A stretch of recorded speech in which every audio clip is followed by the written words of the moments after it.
Kenya's fight against corruption has received a boost following the signing of the framework for the return of assets from corruption and crime in Kenya, a move that is also supported by the United Kingdom and the Jersey Island. The agreement will create a mechanism for Kenya to recover money stolen by corrupt individuals and hidden in the three countries, that is Switzerland, the United Kingdom and Jersey Island. We have just agreed upon a framework for the return of assets from corruption and crime in Kenya.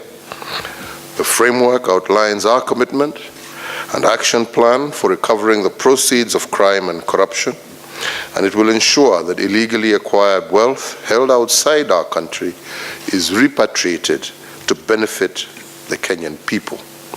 And this framework will allow Switzerland to return financial assets that have been blocked, for example, from the Anglo leasing case, and to return financial assets to Kenya once the judicial proceedings come to an end. The framework, which is in line with the United Nations Convention Against Corruption, provides the principles to guide the recovery of stolen assets. The first assets to be targeted by the new framework will be monies stolen through the Anglo leasing scandal and hidden in Switzerland. A steering committee comprising of officials from the Office of the President, the Attorney General, the National Treasury, the Assets Recovery Agency, the Ethics and Anti-Corruption Commission and envoys representing the partner countries will be established to implement the deal. Part of the roles of the team will be to identify potential assets to be recovered, identify potential implementing organizations, decide unanimously on priorities for the use of the returned funds, monitor progress in returning assets, receive reports on the progress of projects funded through the recovered assets, and learning lessons for future returns.